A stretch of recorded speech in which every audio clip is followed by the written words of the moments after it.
Please Okay. start your presentation. Okay. Good evening, everyone present here. My name is Vidhi Ravrani. I am research scholar at Saurastra University, Rajkot, working on mythology and popular culture. For today's presentation, the title of my paper is Resurgence of Mythology in Indian English Writing, analyzing latest trends of contemporary popular culture. So here is my title, and my abstract for the paper is it goes like this. Mythology has always been the folk narrative in almost every culture of the world. Literature also has shown profound interest and fascination for mythology. From epic to poetry and novels, myths have pervaded every genre, transgressing the boundary of age, culture, and Vidhi, language that we excuse all me, know. excuse Yes, me. sir. You are not. Yes. It is not necessary to read your abstract. You can straight away begin your presentation. Okay. Yeah, Okay. yeah, Okay. yeah. Okay. And your video Okay, has sir. stopped. It seems. Okay, okay, sir. Fine. Yes, I'm directly shifting from abstract to my paper presentation. So, the introduction of my paper goes like this. First of all, I have introduced what is storytelling, and then I gradually moved to mythology and then mythological fiction in India. Then, in my paper, I have included the popular culture aspect of mythological fiction in Vidhi, India, and again, sorry especially, to interrupt. Your video yes, sir. is off. That's what I was saying. Your video Uh, has been turned off. Please keep your videos okay. on when you are presenting. Yeah, all the Okay, presenters. Yeah, okay, yeah, okay, yeah. okay, Good, good. sir. Thank Okay, you. okay. Please go ahead. Thank you. Yes, I think there was some technical problem. Yes. So I was saying yes, beginning from introducing mythology, the concept of myth. Then in my paper, I have moved to mythological fiction in India, and then I have introduced the popular culture aspect in the paper, on which I am currently working. So it is my thesis as well, and as a part of that, I am reading this paper. So yes, from our childhood, we all know we are very fascinated by the stories, the mythological stories from Ramayana and Mahabharata, and it fascinated me as a child also. And therefore, I have selected this topic for my research. And I think I don't need to read the introduction, which covers the definition of mythology, because we have limited period of time. So I'm skipping that part, and I'm moving forward. So there is a definition of mythology. The Greek term, as we all know, comes from mythos, and there is another quote from A. Joseph Dararaj, A Myth and Literature, in which he states the importance of mythology. There is a quotation given over here. You will get to know when I will submit my final paper. So I am skipping that part as well. Let us quickly move to Indian literature and mythology right now. So Indian literature is no exception, as it feels the ardent desire of Indians to be enriched by the various mythological tales, legends, folklores, etc. Beside its widespread acceptance, Indian mythology have been source of diverse range of ideas, themes, and plots in abundant narratives. Indian mythology has had lasting influence on Indian literature as a whole, as we know, sir, in regional literature and as well as in Indian writing in English. We can find a whole lot of many novels written by many writers, from contemporary writers, starting from R.K. Narayan, then the writers Amish Tripathi, Rituparna, and till date, many writers are indulging themselves in the narratives of mythological fiction. Yes, so I have explained that topic. Next, let's move forward. Diverse mythological stories from Ramayana, Mahabharata, and Purans have always been employed in Indian fiction in English to create different literary traditions. As a result, dwelling into deep roots in Indian mythological fiction of popular culture becomes an important topic to investigate. The interpretation of Hindu mythology varies from state to state and dialect to dialect. All these interpretation and reinterpretation, rather I call it, have flourished in the form of and number of mythological fictions published every year.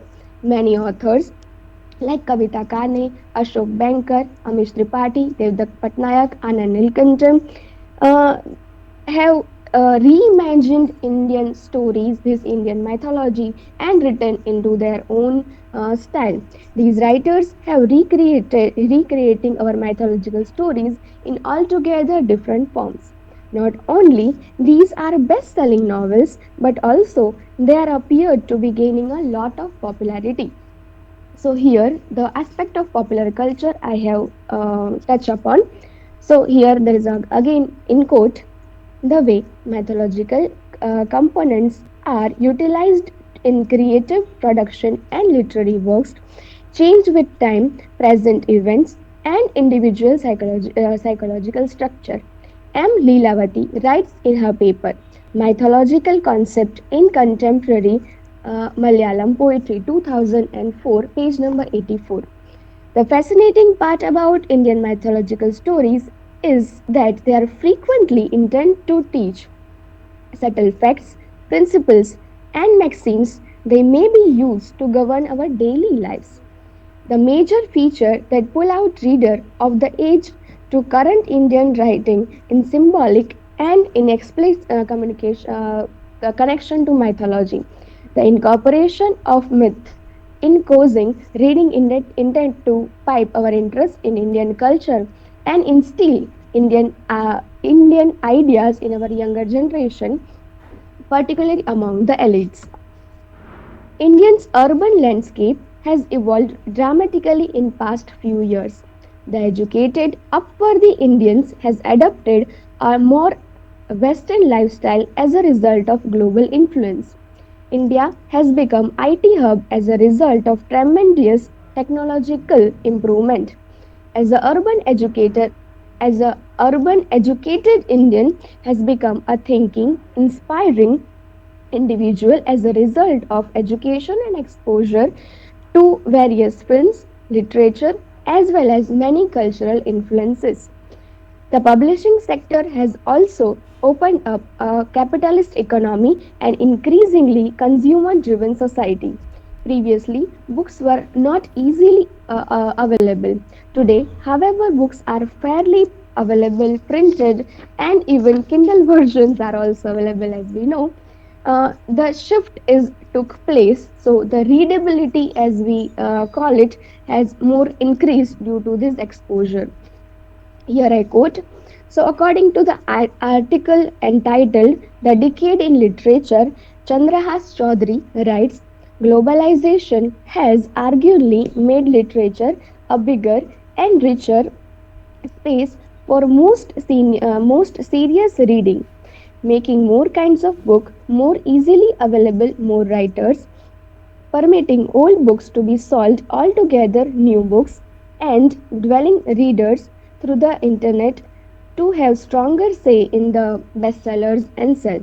So I have quoted from his article published in February 2011.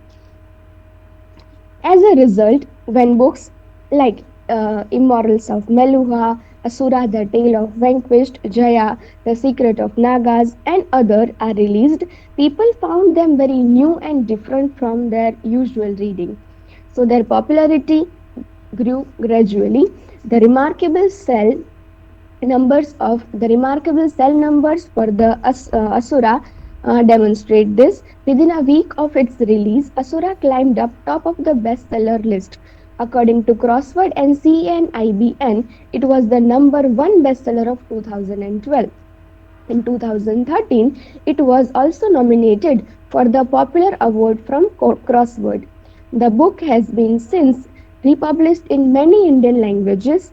So here I am now moving forward from the popular aspect and the reselling aspect and best selling aspect of mythological fiction to how there are different from the earlier writers, how they are different from the writers like R.K. Narayan, who were only getting who these writers were inspired by mythology, and maybe they were writing about them in their own style. So, how these new writers are dealing with the myths, let us move towards that.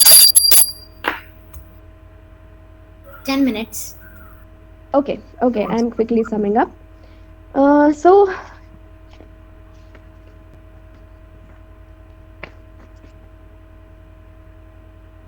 in Asura, Ravan was the protagonist of the Ravan was the protagonist of the novel, and also Nilkantam has very uniquely portrayed other character who was known as Bhadra.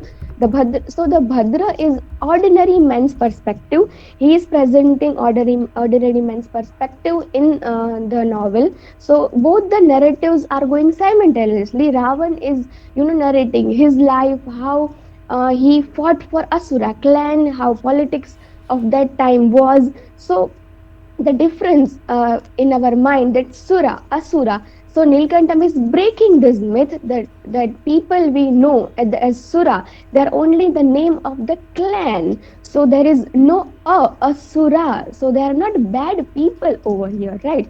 So he has broken this myth in our mind, that popular culture from TV series and films and narratives we have seen from childhood, right? From TV series like Supernakha. I have given examples from Kavita Kane's Lanka's Princess, who is her bestseller novel as well. So Kavita Kane is doing the same thing. So Kavita Kane's protagonist Supernakha is a brave, courageous woman taking stand for herself. She is not ashamed of her identity. She is not ashamed of her sexuality also, and he took her own stand. She took revenge from his brother, and she used men. So here we can find a 21st century woman who was able to take stand. So in popular narrative of Ramayana, we can say Valmiki's Ramayana, these characters are unvoiced. Maybe they are made oppressed by the popular narrative. So these writers are coming forward and giving them voice by rewriting, re-rendering, or reimagining these mythological fictions. So basically, I needed to focus on these aspects. I hope I made myself clear.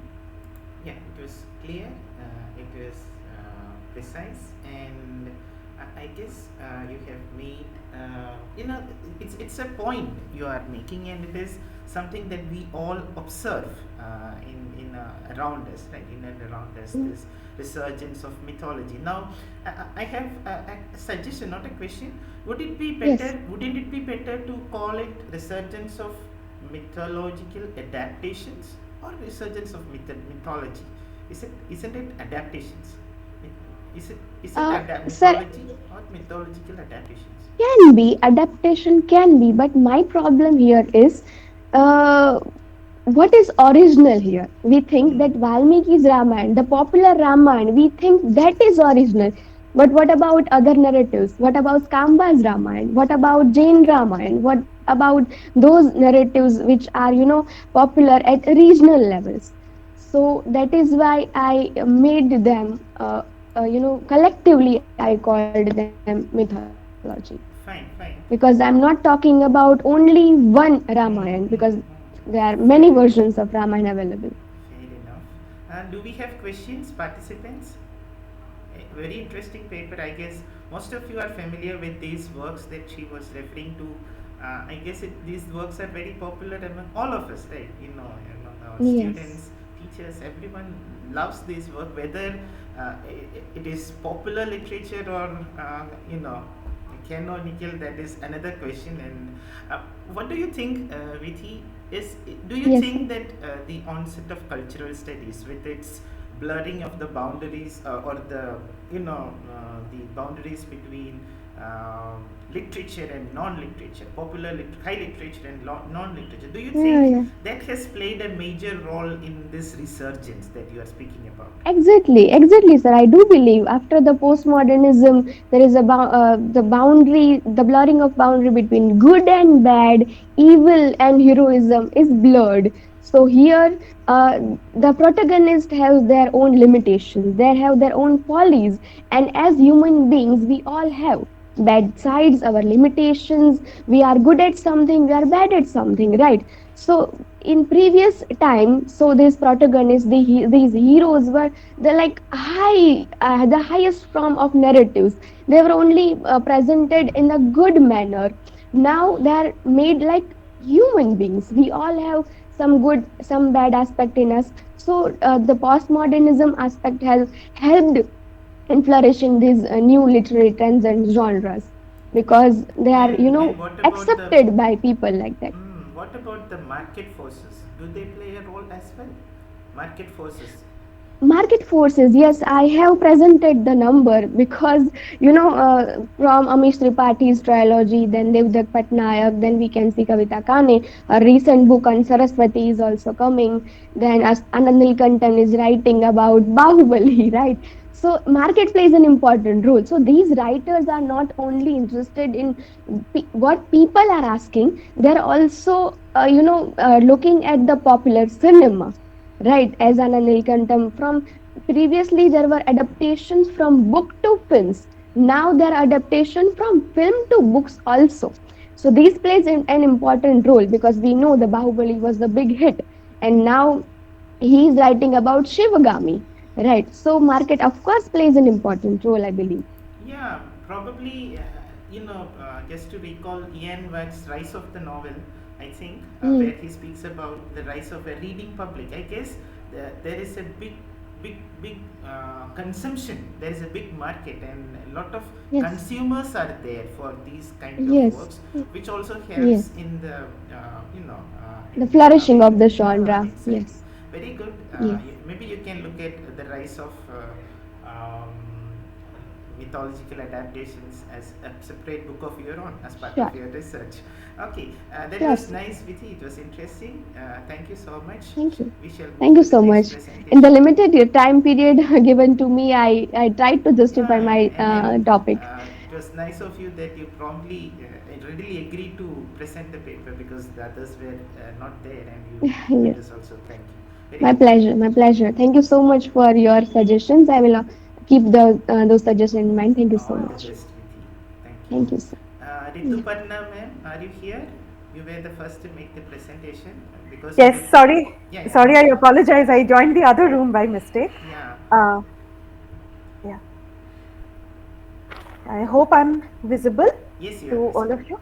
I'll Yes. just give me a second. I'll You, start you my have 15 minutes, 10 minutes there will be a bell, 12 minutes there will be the final bell, and 3 minutes we will have for discussion. So 12 minutes you can yes. present. Yeah.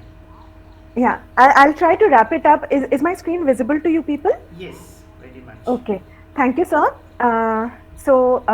First of all, apologies for joining the other room and not this room on time. And secondly, my name is Rituparna Mukherjee. I am a faculty of Communicative English at Jogamaya Devi College. I am also a research scholar in English Studies at IIIT Bhubaneswar. So, my paper today is Problematizing Gendered Automobility in Postcolonial Lagos in Chimamanda Adichie's Birdsong. So, since my research is based on gendered mobilities, this particular paper is has been a fascinating study and is very close to my heart. So, I'll start with a general introduction and go on from there. So, we know that the automobile has come to be seen as this aspirational object to have, especially in the post-colonial countries, because an automobile is always accompanied by several discourses. Primarily, some of the Western discourses like speed, freedom, private versus public mobility. It enables us to go anywhere at any time.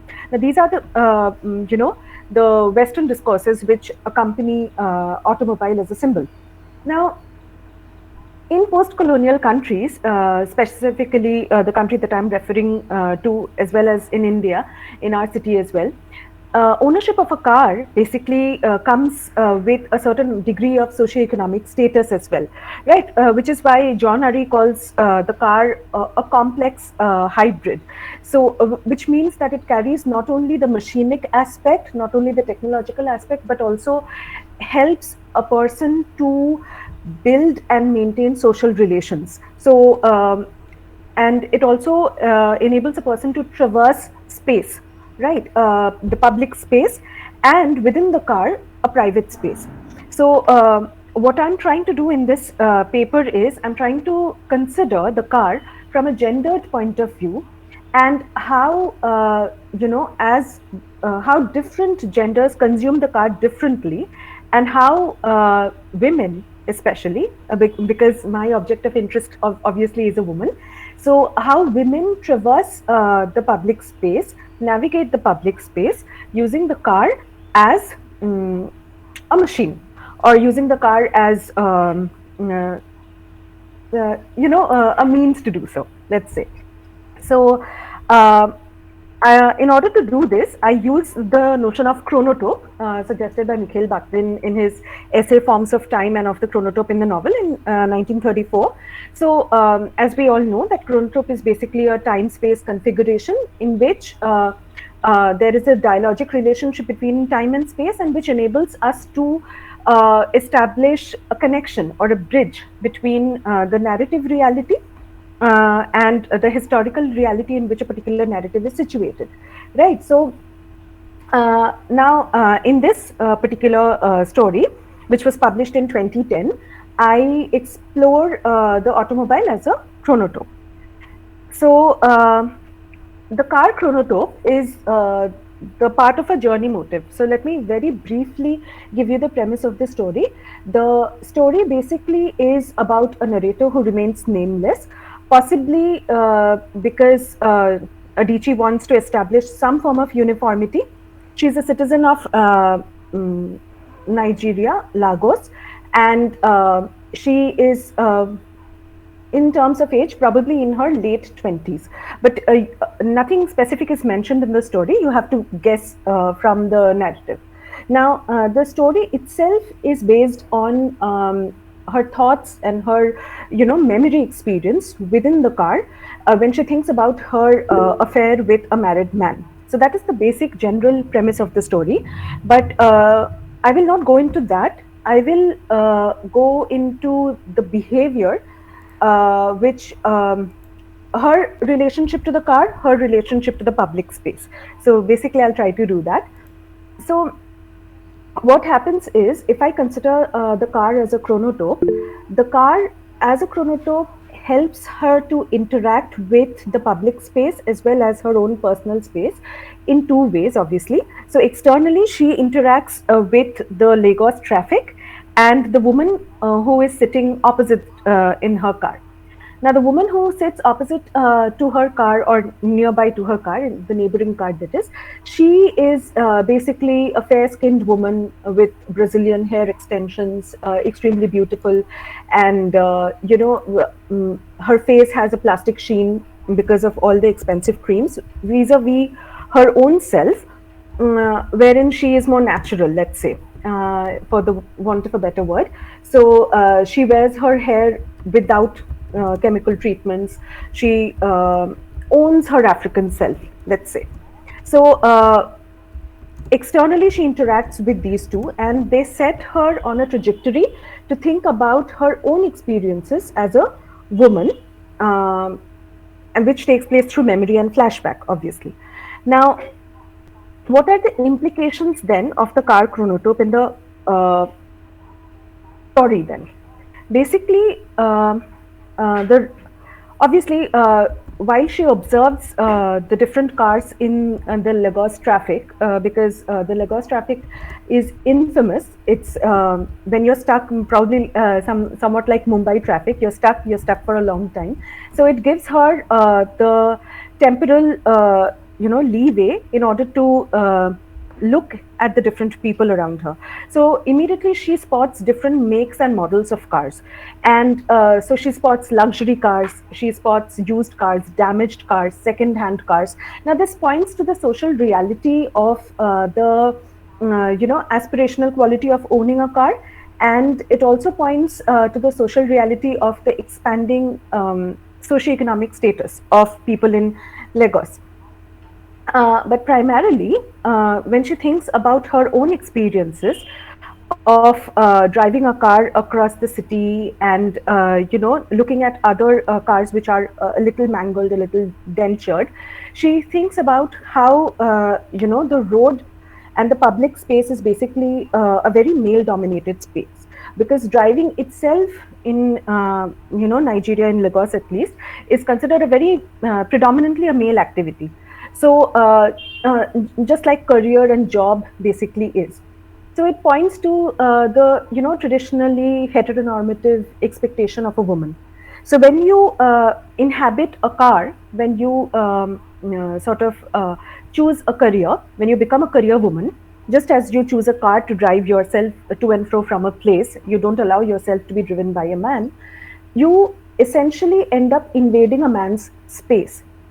Now, what happens as a result is, when you inhabit and when you invade a man's space, you are expected to conduct yourself in the traditionally in the traditional normative fashion. So let's say you are expected to have heteronormative behavior in terms of beauty, in terms of marriage, childbirth, nurture, etc. So just to give you an example, she and her colleague Chikwado are the only two women working in the place that she works, some telecom office. Now even though they're like senior most almost, the junior male members of the company ask them to cut and serve the cake, which is a very heteronormative expectation, because she is a woman, she needs to do this. Now, such attitudes on a regular basis, it gives rise to a certain ambivalence within the woman herself, because she is constantly trying to negotiate and navigate her role. Now, this is sort of experienced in a lot of violence in the street. By violence, I draw your attention to this particular extract that I have taken from the book. I'll quickly read the important parts. My own car was full of wounds. This is from the text. The biggest, a mangled bumper, and I really like the use of the word mangled, it almost refers to a carcass, was from a taxi that rammed into me at red light on Kingsway Road.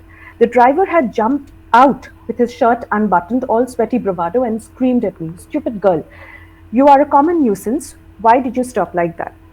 Now, the narrator does not react in any way to this, accusation, because she was standing at a red light. So it was he who was at fault, the taxi driver. But then there was an amount of silence, an amount of devoicing that takes place. And I personally think, okay, all right. So I'll wind up as quickly as I can. So I personally think that the violence basically takes place on two levels. The car operates almost as a symbol of the female body, a site of violence. The violence takes place in form of vitriol here, but the violence basically for me is very interesting, because it constantly indicates the kind of negotiation that woman has to undergo in traversing through public space, right? So at the end of the story, I'm just quickly wrapping up so that I can answer questions. So at the end of the story, what happens is the traffic lets off, and the narrator, she chooses to free herself from the heteronormative expectations, just as she freed herself from the toxic relationship that she had with the married man, and chooses not to be silent anymore, to raise her voice against the violence. Anyway, I think I'll stop presenting here now, so that I can answer questions, if that is all right. I'm sorry I rushed through it. No, it's not your problem. It's the problem with our, we have to complete it within the stipulation. Yeah. It was very exciting. That is what I really wanted to say, and I am sure that many people here would now want to steal this idea, literally, because this idea of gendered automobility is very interesting. And I was thinking, why haven't I thought about it like this? Because this happens around us as well, all the time. It is happening. And it was very nice, and the different layers at which this gendering Yeah, operated, and the yeah, way she, got out of each one, from the yes. road and from her relationship, toxic relationship. It was very It's a beautifully, yeah, yeah, it's a very layered story, and yeah. the analysis of it was so exciting for me. I mean, most of Sefiata and Adichie stories are very, very layered stories, and they speak of this, constant violence. Violence does not always need to be physical per se, but the violence on the body of the car. To me, it almost seemed like violence on the woman's body. It was symptomatic of the larger violence, gendered violence that takes place. I remember one of my friends telling me that the car is female and the jeep, those kind of vehicles are male. I don't know how, but somehow it looks like that. I don't know whether I'm making a gendered statement now. I mean, basically, if you think of it, I mean, in the Orientalist, points of view, Orientalist discourse. That is, the Westerners used to see the colonial thing as effeminate or subordinate or whatever, right? I mean, that was the Orientalist discourse. Now, similarly, in a post-colonial society, if you come to think of it, the patriarchal society looks at the women drivers in a similar fashion. That is what I feel. I mean, I'm still studying, but yeah, so far. Lot So, of ma'am, interesting comments are coming in the chat box. Yeah, Please go through that as well, ma'am. and I had a doubt. yeah, please. I mean, you're talking about the road being a man's space and a woman invading the man's space. Now, where does the third gender operate here? Yeah, actually, I'm talking completely in terms of the story. Yes. So this is how the narrator operates in the story. So the third gender has not been accommodated in the story at all. So I would not be able to comment on that. But if you think of a very, and I don't want to make objectionable statements here, but if you think of gender in a very typical post-colonial sense, you generally think of man versus woman, and the third gender comes in later. So since the story does not include that debate, the third gender debate, therefore I did not include it in my analysis as well. I hope that that answers your question, Richu. Yeah, I well, mean, yeah, I know. How does the third gender operate in the road? And especially if we see our own streets. I mean, I'm from Kolkata. So, yeah, I mean, one can do a complete research on how the third gender operates in the streets of Kolkata. It's a very, very interesting suggestion, and I think I'll take you up on that. I think so. Yeah. Yeah, you have to have a conversation regarding who will take up whose idea. Richu is not just a timekeeper; she is very shrewd, and I'm very happy that Richu, you are always coming with things out of the box. Very good. Yeah. yeah, we'll go to the next presenter. Yeah, Thank but you. you have to go to your first duty, right, Riju? Okay, thank you, Rituparna ma'am. It was an eye-opener in many levels, and Thank you. I'm sure that many people would take threads from this paper and would explore gendered automobility. And ma'am, please make sure you go through the comments in the Yes, chat I box will. as well. Yeah. I will reply to them as well. Thank you so much. Thank you. ma'am. Thank you, Riju. Please go ahead. Momin, Yes, yes, ma'am, yes. Vidhi, you're here. Um, Can I start your am presentation. here. Momin Hello. is really excited to present a paper. Yes, go ahead, Momin. Thank you, sir. Hello, good evening, everyone. My name is Momin Taibahfatma. I am a PhD scholar from Sabarmati University, Ahmedabad. My topic name is Nissim Ezekil's Postmodern Poetry and Feminism. Postmodern poetry is a type of poetry that has been explored since about the 1960s and is often noted for a few stylistic and thematic aspects. This poetry is often written in a way that is quite free from and meant to reflect the process of thoughts or a stream of consciousness style. Postmodern feminism is a mixture of post-structuralism and postmodernism and French feminism. Postmodern feminism desire to examine any contemplations which have incited root distinction within the side, the public eye. Post Postmodern aspect in Nissim Ezekiel poems deals with the theme of irony, playfulness, satire, and so on. Ezekiel's poems such as The Professor and The Patriot. The first poem is The Professor, is essentially satire on Indian English. This poem is in the form of dialogue between the sir and his old students. This poem, in a way, typically portrays the Indian mentality for his age and position in society. The poet, in a subtle, sarcastic way, ridicules the mindset of the old age people. And the second poem is The Patriot. Patriot is the best example of postmodern poem. And this poem theme is patriotism.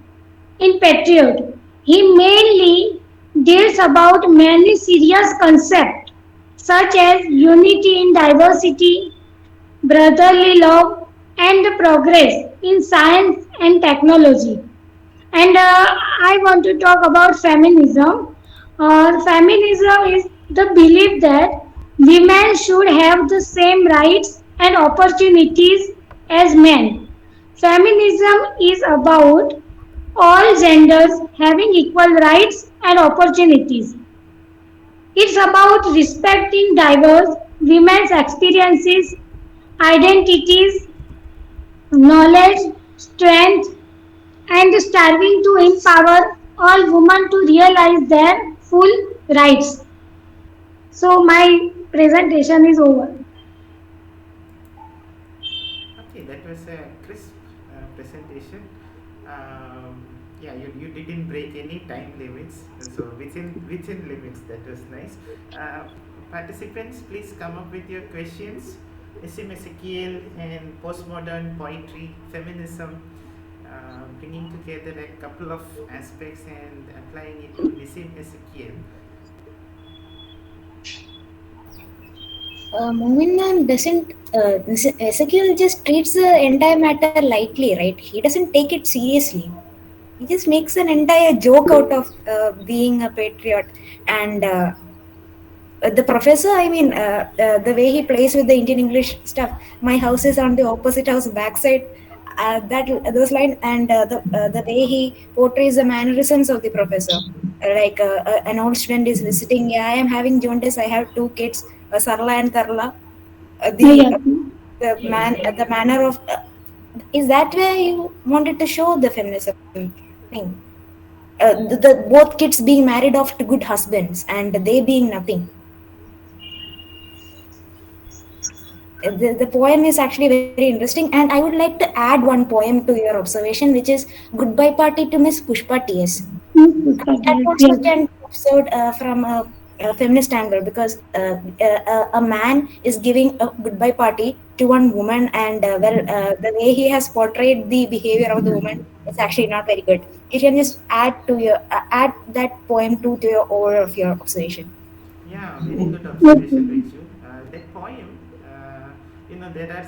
I don't know whether the man is making fun of the woman or whether it is Nissim Ezekiel making fun of his English, the speaker's English, because he says things like she is full of sweetness, both internal sweetness and external Yes, sir. sweetness, and she is smiling and smiling even for no reason.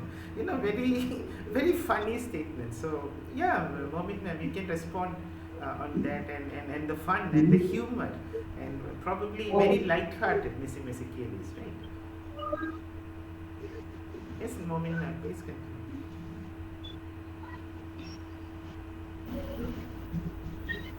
You agree with Raju? Are you familiar with that poem, Goodbye Party to Miss Pushpa DS? Yes, sir. Okay, cool. So, Richi was suggesting that maybe you can also include that in your analysis so that there are ways in which you can read things into that poem. That I am very sure. Goodbye Party, because our dear sister is leaving for foreign, and we are meeting here to wish her bon voyage. I simply love that poem. It's so humorous. Nissim Ezekiel is typically, amazing poet, right? Yeah, thank you for Yes, sir. bringing that poet to our discussion, and yeah, postmodern elements, feministic elements in Nissim Ezekiel. It was nice. Do we have any questions? Sir, may I? Yes, Siddharth. You have Yeah, very bold sir. voice. Very nicely said. Thank you, sir. So, as someone has pointed out, the goodbye party to Miss Pushpa TS. If we look into satirical way, and also can we look into he's trying to express kind of a melancholic expression or a sad thing that. Like that can be also seen as his poems generally can be seen in that angle also, no, sir. So that's what I was. I couldn't find anything melancholic about Goodbye Party. No, Uh, sir. Like, can we also say that lastly he expresses like about her, and he also like we can take it like he's expressing something kind of sadness about his friend who is going abroad. he is wishing her bon voyage, and I think it is light-hearted, but maybe was it Siddharth? You can think about it, and maybe you can find elements of melancholy and, if not pathos, at least bathos in his description of Miss Pushpa T.S. True, sir. Yeah. Yeah, yeah. Siddharth, good. Nice to listen to you. Thank you so much, sir. Okay, we shall move to the Momin. Thank you for the presentation. Okay. Thank you, sir. Thank you. Move to the next presentation, Richu. Thank you, Momin ma'am, for that and for those interesting observations. Now we'll go to Safna Kareem. Are you here? Yeah, welcome. Yes. Please start your presentation. Oh, thank you. Okay. So I am Safana Kareem, and I'm a postgraduate student in St. Paul's College, which is affiliated to Mahatma Gandhi University, Kerala. So, so in this paper, we are going to discuss about the postmodern feminist theory, and it will also explain the way the postmodern feminist theories have developed over the period of time. And before moving to the postmodern feminism, we should discuss about the post-structuralism, postmodernism, and the French feminism also. So we can say that this postmodern feminism, it's a mixture of post-structuralism, postmodernism, and the French feminism.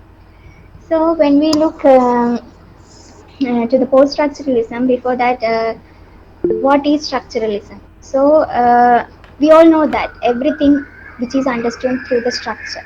So this concept is the structuralism, and it was developed in the 20th century by the Swiss theorist Ferdinand de Saussure, and it was also later used by some of the sociolinguistic, psychoanalytic, and the anthropologists also. And therefore, we can say that the structuralism studies science, communication, and symbols. So, then the some of the structuralists are the Marx, Levi Strauss, Ferdinand de Saussure, Lacan, and Freud, and they all emphasize the significance of language in building the power of relation. And when it comes to the 1970s, a school named post-structuralist emerged, and they aim in that they focus in order to analyze the meaning of language, uh, or they state that if one person should analyze a language, they should consider the political, social, and historical context in which the text or work was written or spoken. And in order to understand the post-structuralism, it's important to understand some themes which was developed in this theory by Derrida, and these themes are that they are the themes are the difference, deconstruction, logocentrism, multiple discourse, and subjectivity. And in this postmodern feminist analyze and attempt to promote equality of gender through critiquing these theories, um, these themes. Okay, so this about post-structuralism, and when we come to the postmodernism, we all know that what is postmodernism, and this postmodernism, it's a movement that focuses on the reality of individual, that denies the statement that claims to be true for all people, and some of the postmodernists, they think or they believe in the views that there is no objective reality, or there is no scientific or historical truth, and there is no such as a human nature. Oh, so these all are the some of the viewpoints that the postmodernism writers have, and okay, then when we talk about the postmodern feminism, we all know that it's a new branch of feminism that strives for equality for women within the women, and while doing so they take into the account difference among the women on the basis of class and race, and some postmodern feminist theorists intend to identify the feminist perspective of society, and they also intend to examine the way of social world affect women, and they also intend to analyze the role played by power and knowledge in shaping the women's perception of a social world. And there are some postmodern feminist writers, that Helen Sears, Lucy Rigere, and Julia Kristeva. And when we go through their viewpoints, we can see that this Helen Sears, she is a novelist, and she is inspired by Derrida's concept of difference, as I told earlier about the themes which is introduced in the theory of post-structuralism, and she applied this concept in her writing, and she differentiates feminine writing from that of masculine writing, and she requests women to put themselves in words, and she urged them to write about themselves outside the world, and she also describes the woman's writing as scribbling, scratching, and markings, and she whereas the man's writing are composed and full of so-called human wisdom, and thus, masculine writings are stamped with social approval, and she tells that because of this, they are too heavy to be changed. And she also insists women to write as the writings will transform the way to the Western world, and this will eventually change the culture and social standard. And she also wants the woman that writing. She wants the women to write about the non-existence as existence. Mm, when we come to the view of Lucy Irigaray, she is a psychoanalyst, and she was inspired by Lacan and Derrida's, and she also developed this feminine philosophical thought as her main aim. And she wants to liberate feminine philosophy from men's philosophy. And she argues that the kind of women that is known to us is masculine feminine. And she is not the real woman, and rather the woman that men sees. And this is because the masculine discourse, woman is not a woman but a reflection of man's imagination, and hence she urged that there is need to see another woman who is feminine. That means the woman as women sees, not the men sees in it. And if she also try to say that if a woman wishes to see themselves as women, then they need to follow three steps.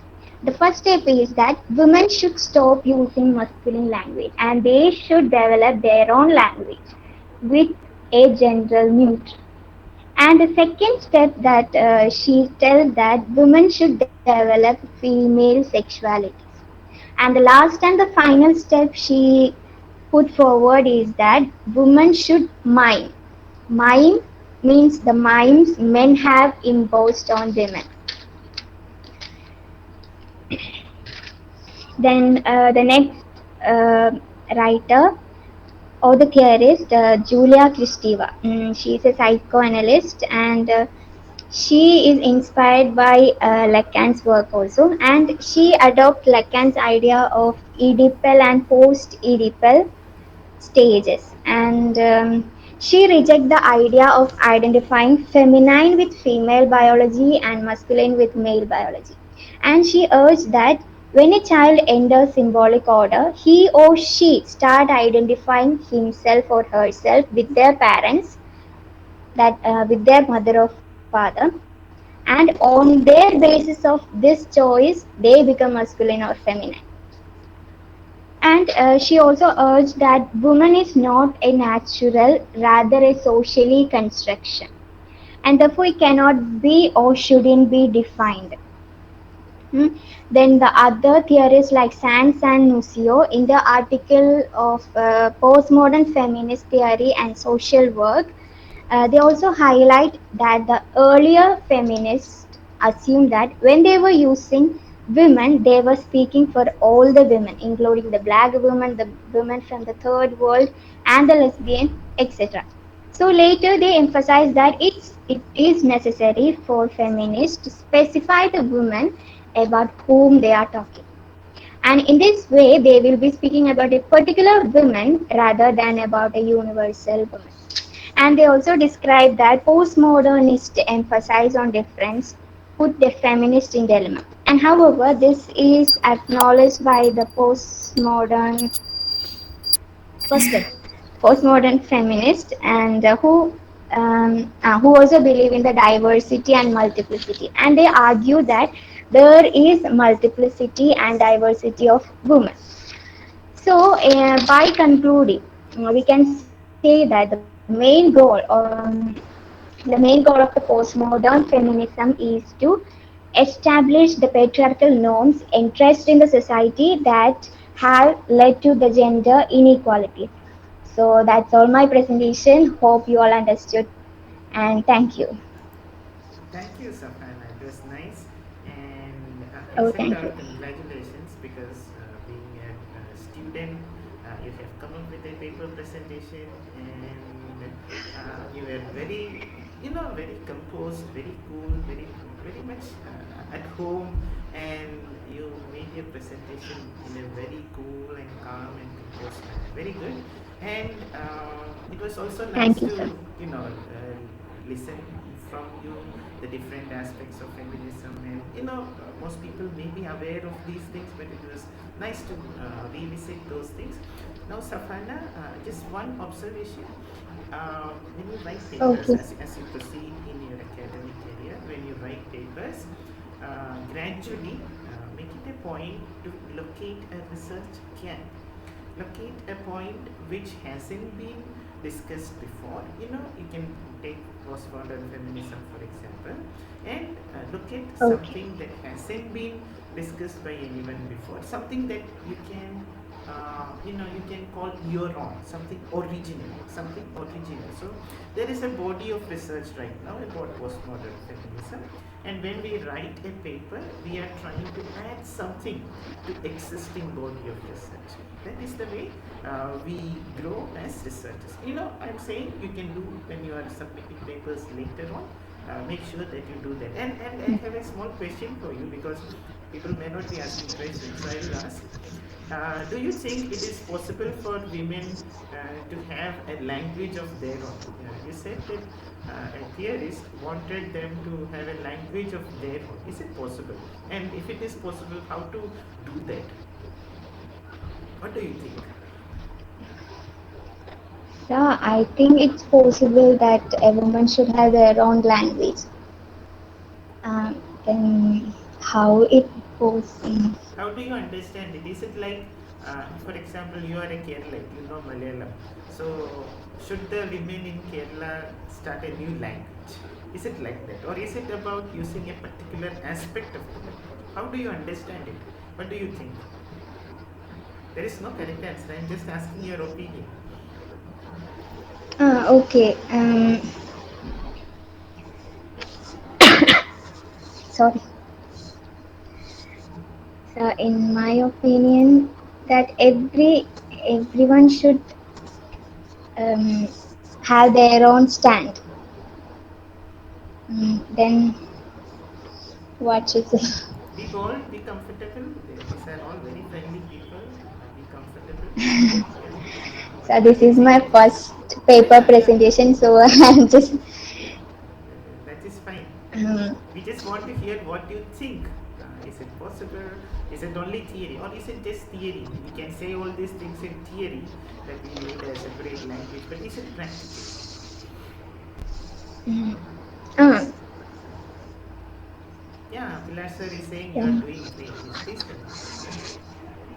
okay.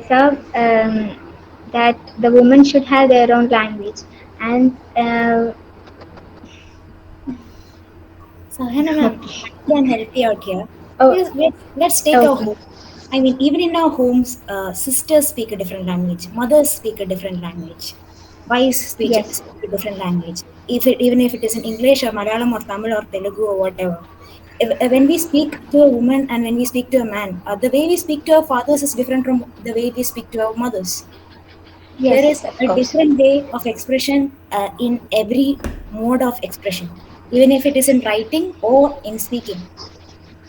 So this will naturally come in yes, the aspect of a written language too. So yes, each person has an equal right to have a language of their own. mm, That was okay. Richu's language. Richu, Hello. are you in the dark? You have to turn on the light. It is getting dark. Okay. Hello. Yes, Uh, yes, Smekha ma'am. sir. Yeah. Can I say something? Yes, please go on. Sir, you just said about language, no? So I just want to say something that women also have their own language, and I have observed how they speak and how men speak. So there is not much difference, but recently I watched one web series, and it was on pseudo feminism. It was not pakka feminism, but it was, showing off that they are putting forward feministic views. So in that web series, they just explored some abusives.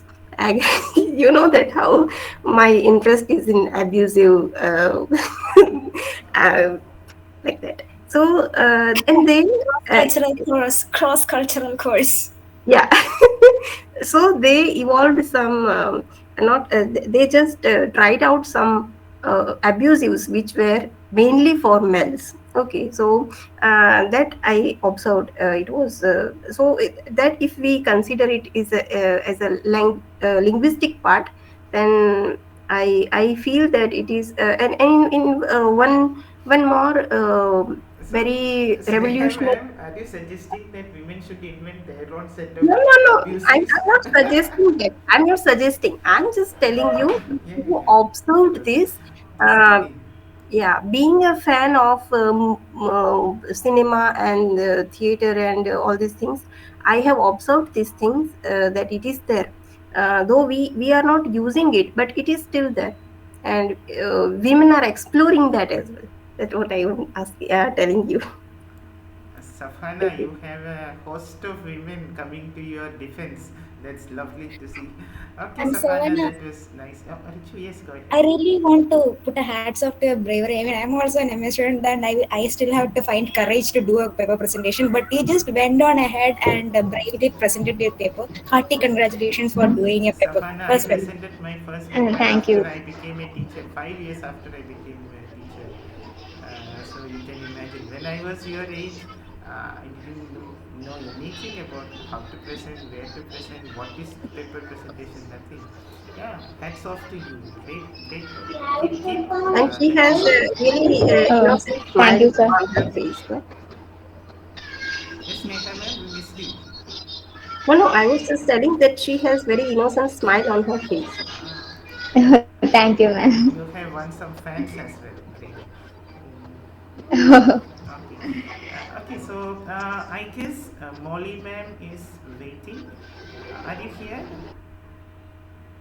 Manu, so we have made an arrangement. Yeah. So what we are going to do is I'm going to just call her up, and she's going to speak on the phone, and I'm just going to connect. Okay, Oh, yes, yes. just give me a No, second. no Just give me a worries. Yeah, second. Yeah. yeah.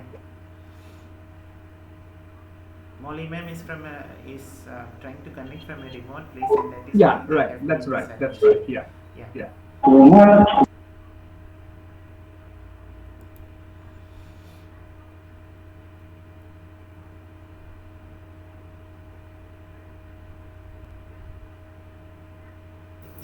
This is the amount of effort that has to go in to make and present a research paper. Very interesting. Yeah, and Nilanjan is our resource person tomorrow. Just imagine. Nilanjan, hats off to you. You are wonderful. Nilanjan sir is trying so hard, sir. Yeah. Nilanjan sir is sweetness and light. He has texted me. He's trying so hard. Yeah, yeah. He was trying from the beginning of the session. He was trying. Yes. Molly shuru karo. Molly shuru karo. Hello. Yeah. Start. Please start. My name is Molly Mitra. My subject, my departmental subject is music. My topic is the crisis of new modernity, context of digital music. From the 19th of the 20th century, we have entered a new modern age with the help of globalization. During this time, our communications with every corner of the globe has intensified. Digital system has also improved tremendously. Media outlets are constantly publishing news from different parts of the society. And the entertainment media is emerging with new entertainment materials, which have been enjoying the art culture by the sitting at home and looking at this medium. The 20th century is the era of revolutionary change in the modern materials of art and culture. During this time, there has been a great improvement in art and culture all over the world. The gramophone record has arrived. It has been a great privilege to hear the same song thousands of times. Listening to music has multiplied new song and dramas from home and abroad have been broadcast on the radio from house to house. It has had a profound effect on society as a whole. The current of has started all around. New horizon of music education have opened up. The drama has started in the village and the city. This trend has continued from decades and has become more widespread. In the last decades of the 20th century and in the subsequent 21st century, the path of globalization has developed in a more comprehensive way with the century of the world. As a result, the people of the country has become a acquaintance with the industrial culture of the world. The new mobile has gained the hundred of the digital technology, computer has spread, and the new recording system has arrived. All this has greatly improved. Easy exchange of the art and culture has increased several lakhs times. On the 100, it has enriched Indian art of culture. And the other hand, Indian art culture has spread to other countries. As a result, the game of breaking and build has started from the long-running tradition. This digital system has created a figure in the world of music and culture. The journey has started from the new to near through various mediums. A lot of new songs and being uploaded and downloaded on the internet.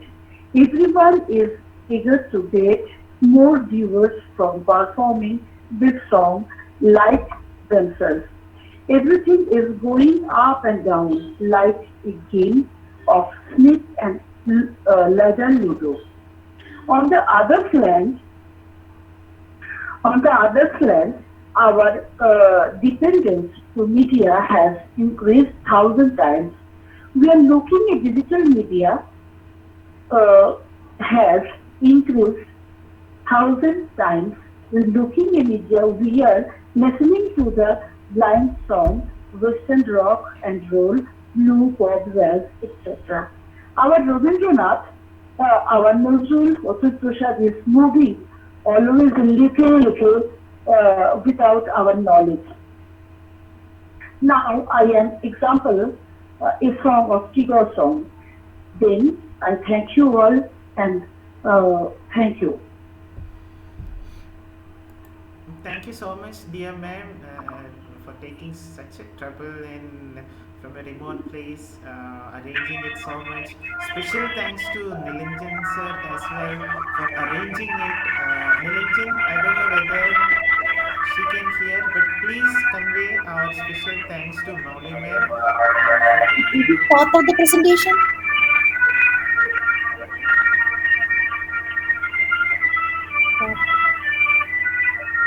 About digital music, right?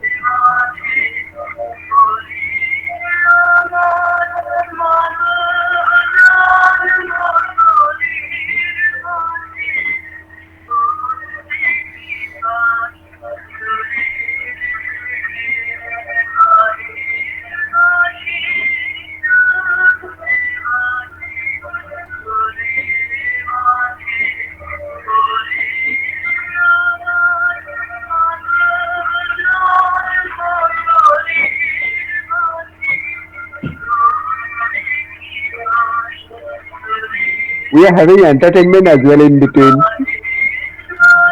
This paper is on digital music, so I think this is some demonstration. Nilanjan sir? Feels good, sir. Feels good. We are having quite an entertainment. Yeah, so that is it. That was her talk. Yeah. Yeah. Thank you so much, Nilanjan sir, Nilanjan thank you sir, so much for the trouble. Yeah, sorry. For your next. Yeah. So you can move to the next presentation. Yeah. Yes. Thank you so much, sir, and Yeah, give our regards and thanks to Molly ma'am. Yeah. Dada, thank you. Nilanjan, thank you so much. Thank you. Yeah, actually, just making a comment over here, if Manu if you allow me. Please, sir. So I think many of you couldn't understand what that song was for. Actually, in that particular song, which is of course in Bengali, Rabindranath is basically using a metaphor of boat. And the boat is sort of moving towards death, towards the ultimate cessation of life. And Rabindranath is asking God, he was never a believer as such. So therefore, he always believed in some kind of a life force, So therefore, he is calling for the life force to help him out as he is moving out. So I think Molody was trying to sort of argue that this is how Rabindranath is breaking the form of faith, which kind of, in a way, she was trying to connect with the postmodern way of breaking the forms. Yeah. So thank you, Manu. Thank you so much. Thank you for the explanation. That makes sense Yeah. because we didn't understand anything. Though we love the song, Rabindra Sangeet is always. Is it? I hope it is Rabindra Sangeet. I am not an expert, so I don't know. Nilanjan, help me. Yeah, there are more than 3,000 songs which has been written and composed by him. I don't know of any other composer in the world who has composed more than 3,000 songs.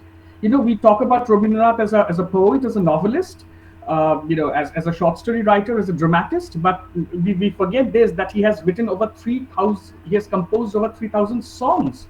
So just forget about anything else.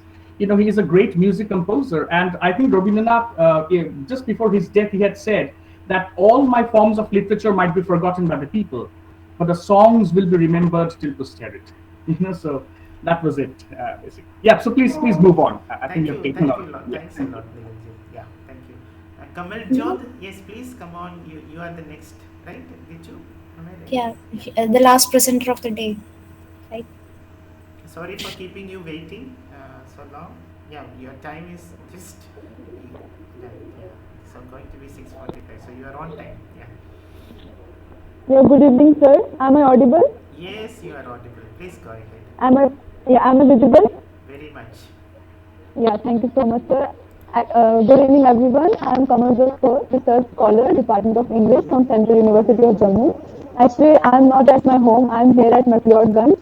Kamal So, John, if there, are two yeah, devices on or something? Have you turned two devices on? There is some echo or yeah, something. actually, yeah, it's just a second.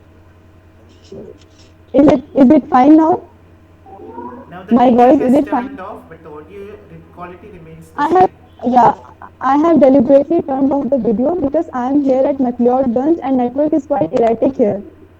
So Um, if, yeah, yeah, if maybe my you can voice is turn on your audible, video so that we can lip sync with you.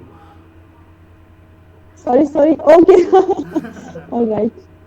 Maybe let me change my place if, Madam, can you please take out the headset from the dupatta? Probably that is causing that sound. I don't know. I think this is Bluetooth earphone in your ears. Yeah, okay, Bluetooth, just take it out the mic of that Bluetooth earphone, then it will be fine. Yeah. Is it okay now? Yeah. It's okay. Yeah. Perfect. Yeah. Okay. Thank you. Yeah. So let me share my screen. Okay, Is it I have really given my cold introduction. there? Was that Is it audible? really cold there?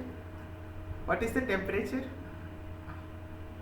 So temperature it's quite cold there, and I don't know. It must be less than 5 degrees Celsius.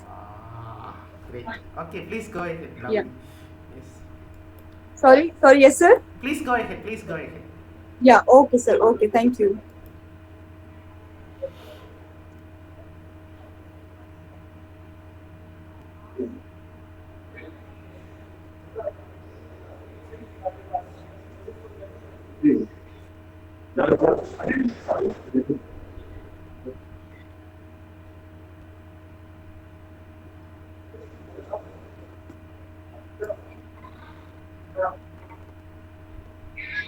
Is my screen visible? It is visible. If you can make it horizontal, then it will be full screen. Yes, sir. I will. Yeah, fine. Please go ahead. All fine. Nona, can you please switch to the phone mode or the loudspeaker?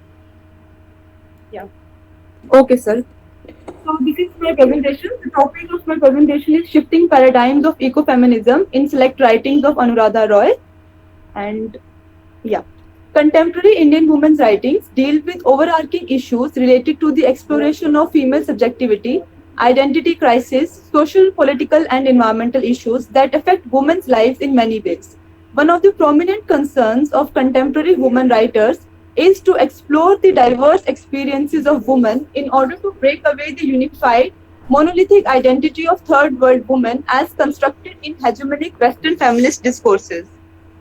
The proposed paper attempts to highlight the changing paradigms of ecofeminism in India, which opens up manifold possibilities of woman-nature relationship in the present scenario of immense development and technological advancement, as well as subvert the culture-nature dualism, which associates women with nature and men with culture. Am I audible? Yes, ma'am. Please go ahead. All good. Okay, okay. Thank you, thank you.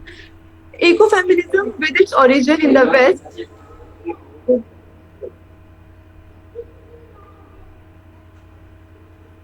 yeah. Ecofeminism, with its origin in the West, contends that third world women are closely associated with nature and thus essentializes the very category of third world women. However, contemporary Indian women writings challenges the mainstream ecofeminism and shows a shift in ecofeminist paradigm in order to break away the monolithic identity of third world women as constructed in mainstream ecofeminism. This paper attempts to critically analyze the select novels of Anuradha Roy, An Atlas of Impossible Longing, published in 2008, and The Folded Earth, published in 2011, to present diverse experiences of women and their relationship with nature.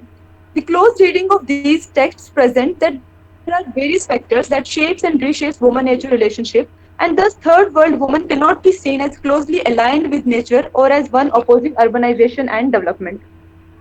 Moreover, the Indian version of ecofeminism, as popularized by Vandana Shiva, also asserts that women are closely associated with nature. Shiva, in her work Staying Alive, has mentioned, I quote, that women in India are an intimate part of nature, both in imagination and in practice.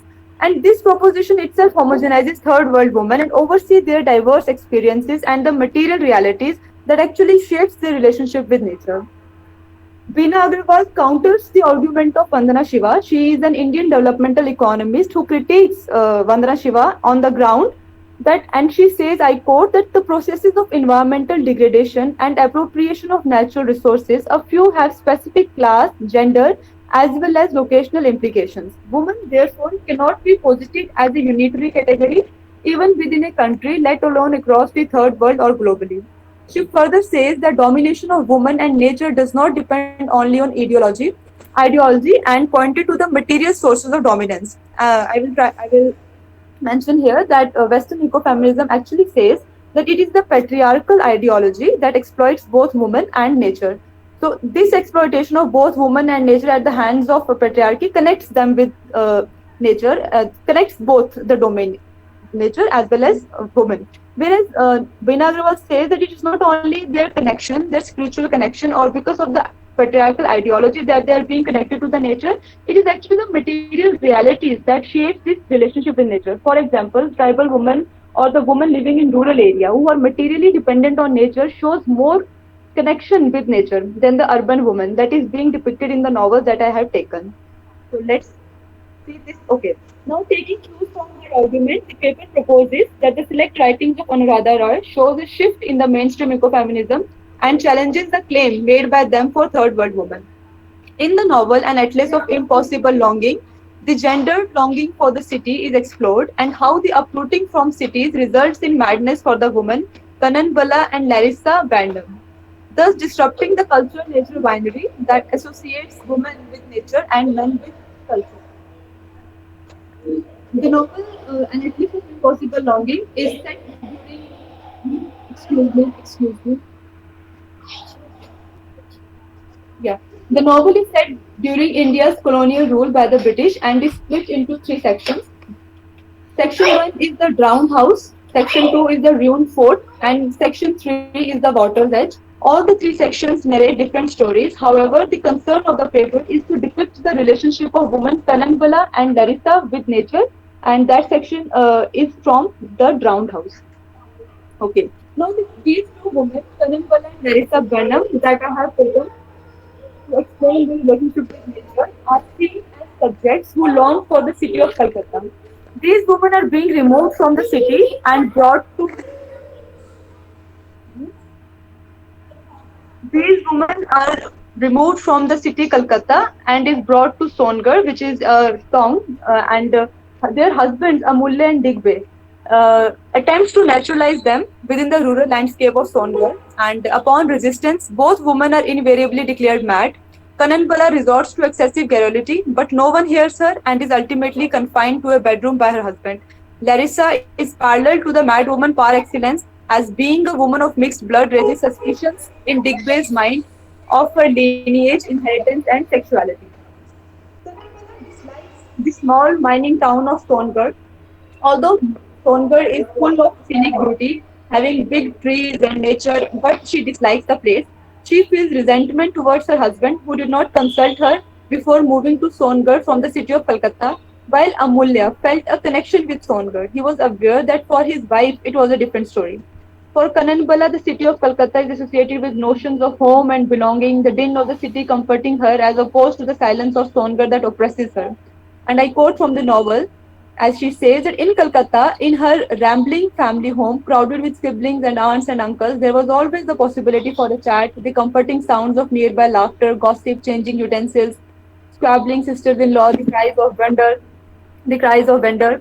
Whereas all these things are not here in Songarh, and she really resents this.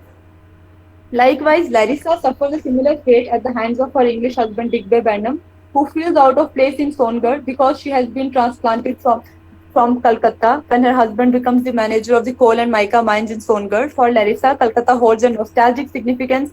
Her dances and tea parties in the city were the main highlights of her social life as colonizer's master's wife. So Kananbala and Larissa defy romanticized notions of the colonial colonized third world woman being linked to nature. The culture nature binary is disrupted here, and what emerges is an ambivalent experienced by both women after the estrangement from their city. Likewise, in the novel The Folded Earth, the novel unfolds the tensions between urban and rural life, and it is narrated in the first person by the young widowed female character Maya. The novel portrays Maya's attempt to escape from her past in a remote Himalayan village called Rani Khet.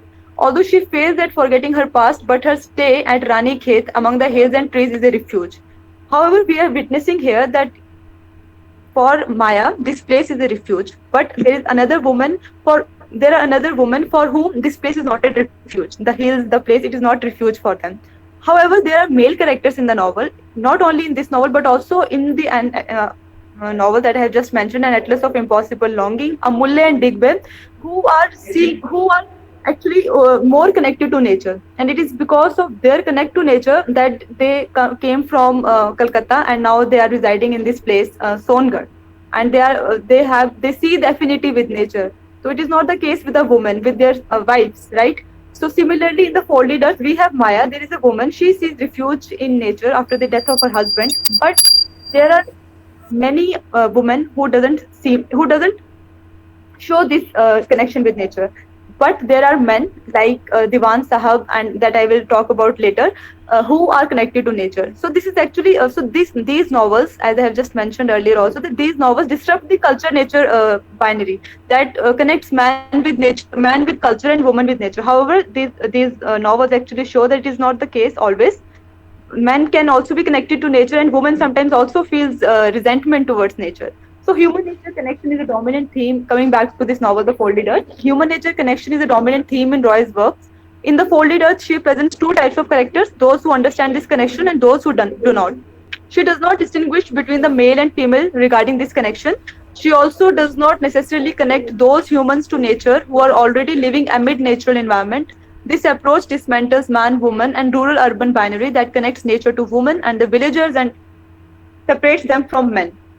So Roy characterizes her characters in two different categories to highlight two facts. Those who do not recognize their connection with nature indulge in activities that harm their natural environment. Secondly, there are those characters who do recognize their connection with nature and have a different relationship with it as compared to those who do not. And it is in this category that some characters show ambivalence regarding their relationship with nature based on their material reality.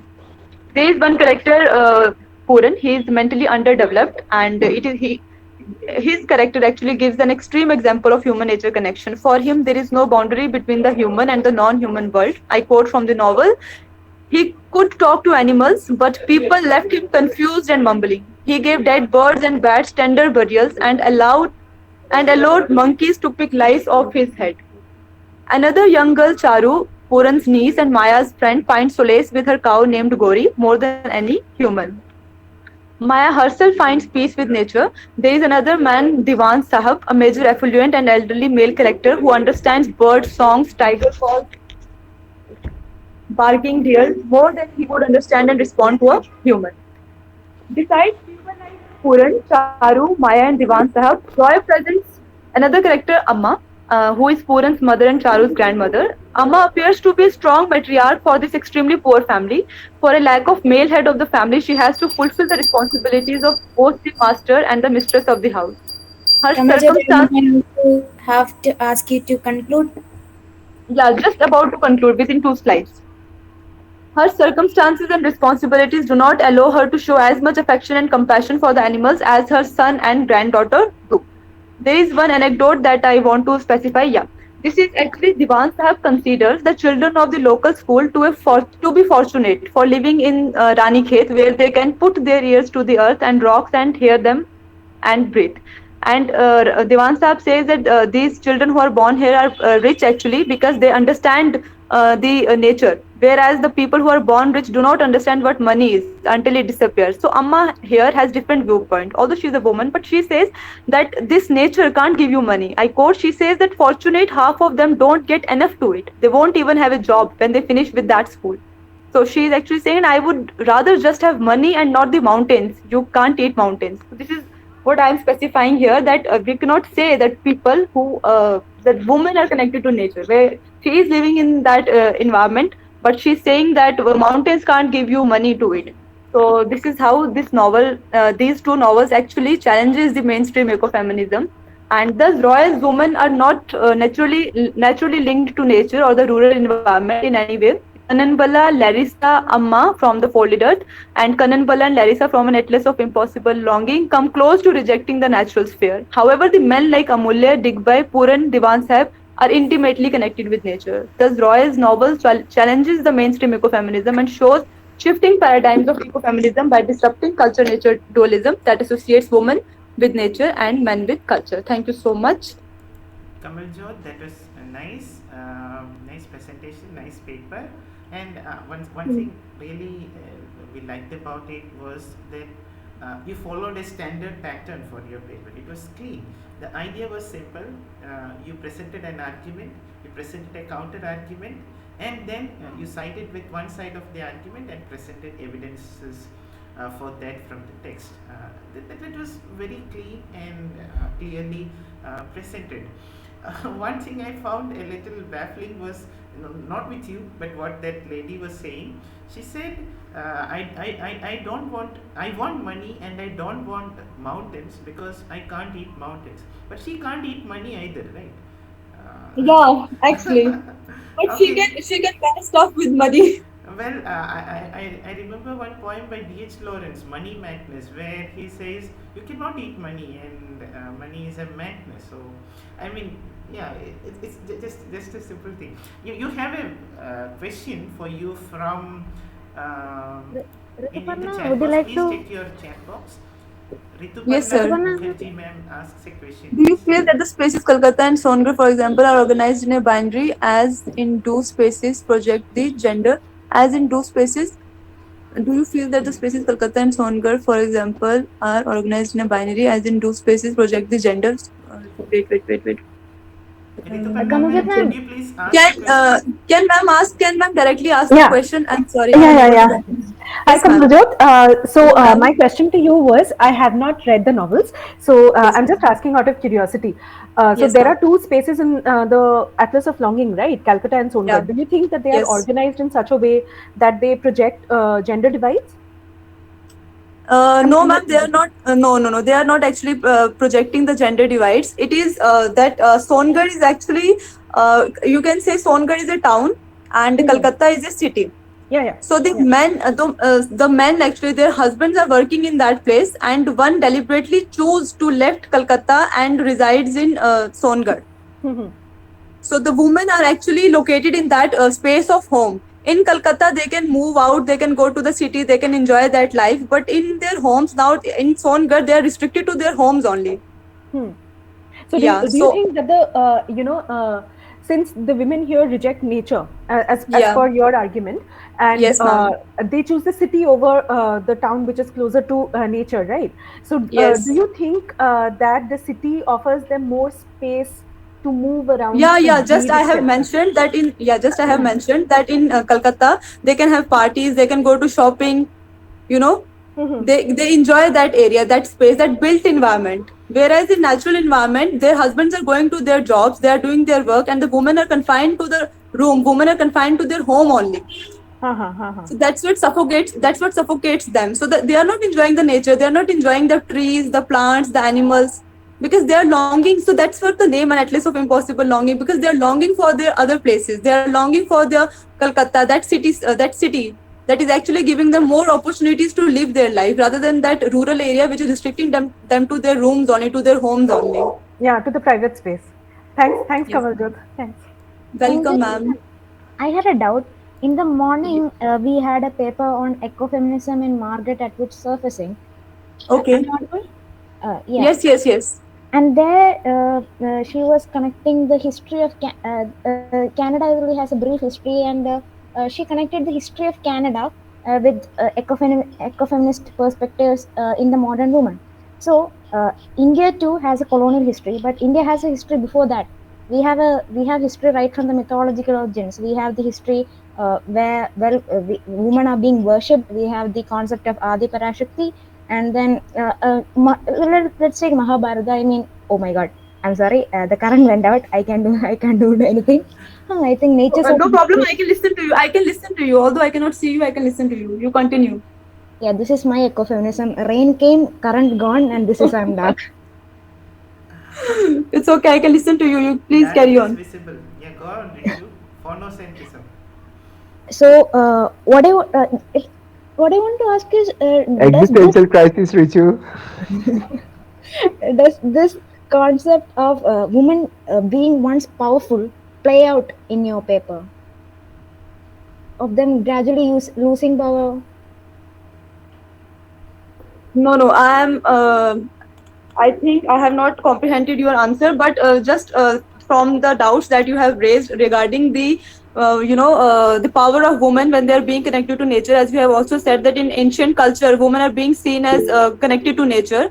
So I just want to share here that Vandana Shiva is the prominent eco-feminist in India, and she also talked about that Adi Shakti, that feminine is the primordial energy, and which actually works in which is actually the principle, which is actually the working principle of this cosmos. So she actually talks about that, but she is being critiqued by Meera Nanda. She is also one of the she is also one of the theorists in India, and she says that when she is talking about Adi Shakti and when she is talking about the ancient culture and all these things, she is actually not talking about she's actually then again generalizing all the women, because she is taking the example of Hinduism only.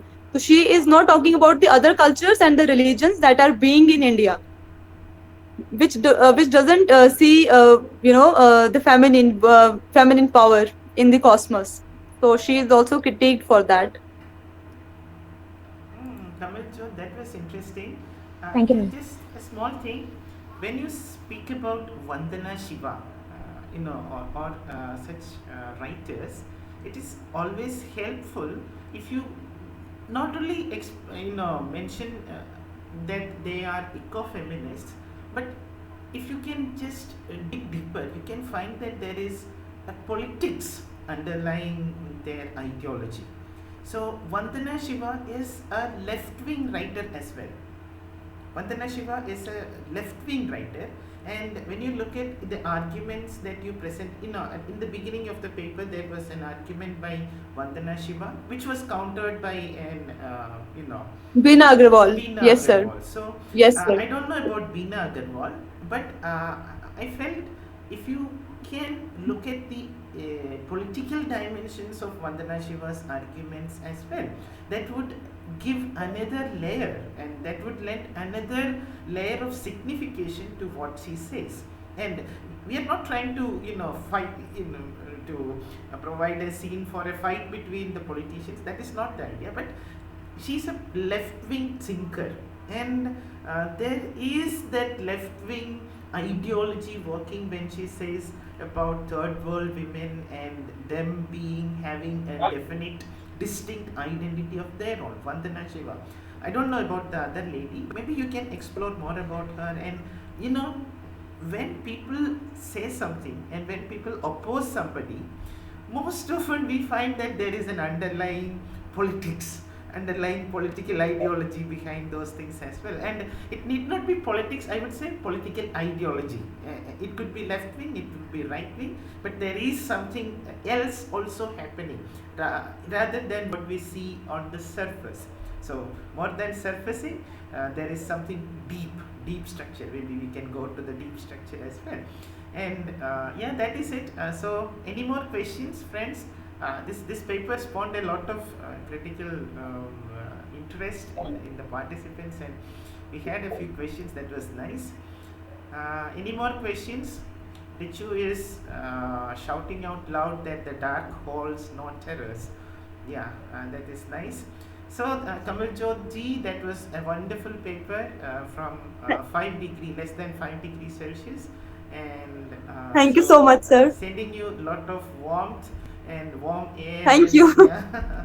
Okay, so thank you all, dear. We have all the presentations complete, right? Is anybody left? There was one person who didn't present. One person who skipped the presentation in the second session. Yeah, nobody is there. So I think we can call it a day. Thank you all for being here. 17 souls who are left alive, the survivors of the day. So great effort. Thank you for being with us, and thank you for attending the sessions and learning new things, suggesting things. It was all wonderful. And a special thanks to Richu, who has been with me right since 10 a.m. and I think she was always here on stage. I really don't know, Richu, whether you have eaten anything or you drank anything, but hats off to your commitment and dedication. You are doing a great job. And of course, you were listening to things and very interesting observations. In the group, I can see some people are